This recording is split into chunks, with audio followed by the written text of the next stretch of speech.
KNWA News at 5.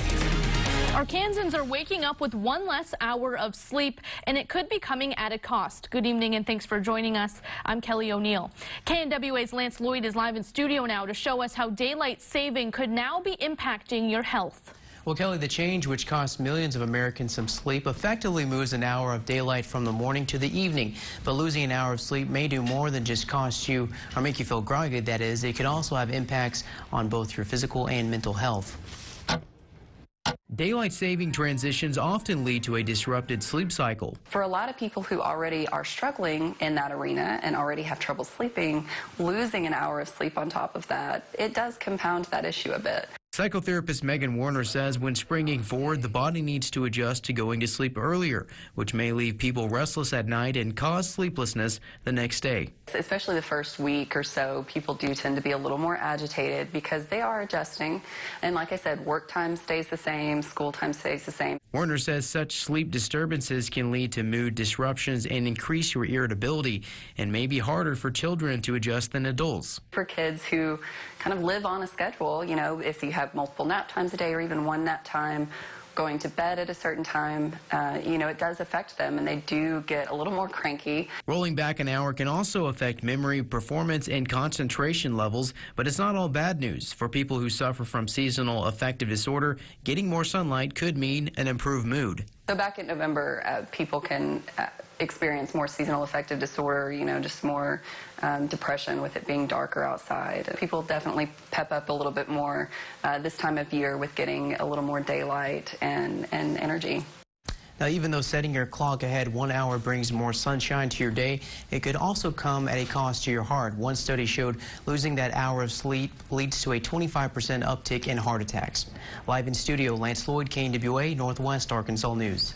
Lance, thank you. Well, one Arkansas lawmaker recently filed legislation to effectively end daylight saving. State Representative Sarah Kapp put forward House Bill 1368. If passed, the bill would make Arkansas on standard time. That means we'd have to go back to change our clock.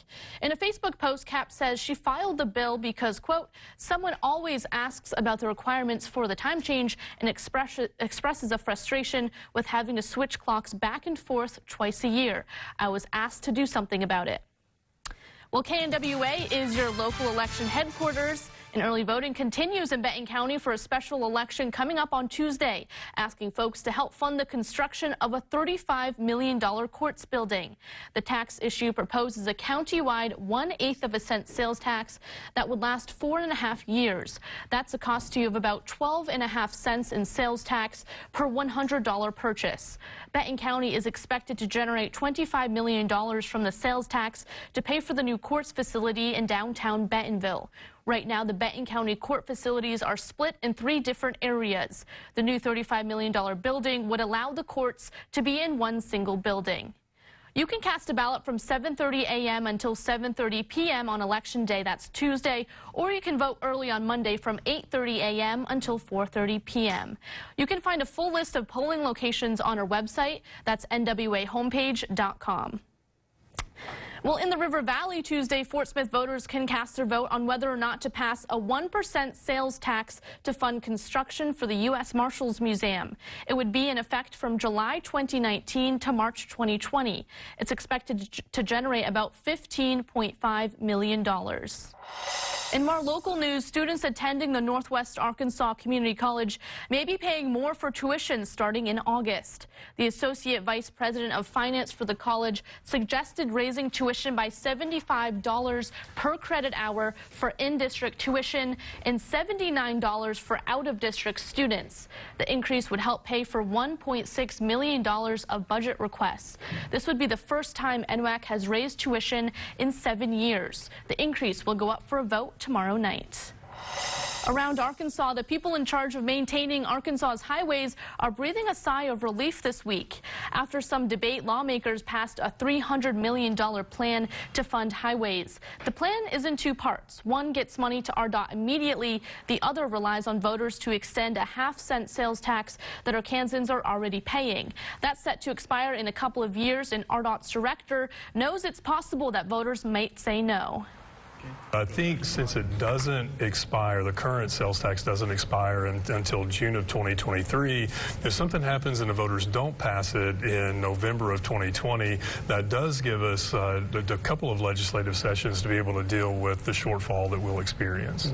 You can always catch more on what RDOT is doing now that the highway plan has passed on Capitol View Sunday mornings right here on KNWA. Well, this March, KNWA is celebrating women. There are more females in Congress than ever before. 25 are serving in the U.S. Senate, and 102 women now serve in the House of Representatives. As our Alexandra Lamont tells us, their goal is to make sure women are heard loud and clear in the Capitol.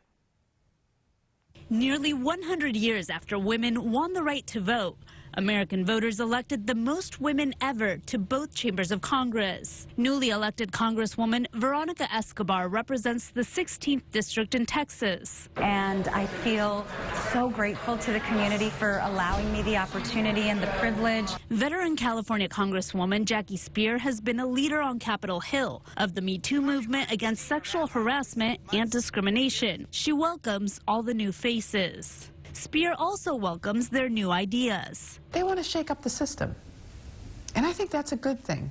Nevada's newly elected Senator Jackie Rosen defeated Republican Senator Dean Heller in the 2018 midterms, making Nevada one of only 6 states with 2 female United States senators. Those girls in junior high and high school, they're going to look at the United States Congress and the Senate and say, there's a woman like me out there. I can do that. But there's still never been a woman in the Oval Office. What do you think it's going to take to change that? That's a very good question. It could be that the first woman president might be a Republican. But the Republican Party is struggling to attract female candidates, and Senate Majority Leader Mitch McConnell says that's a problem. The women serving in the 116th Congress say diversity will lead to better policies and new ideas, and they encourage more women to get involved. In Washington, Alexandra Limon.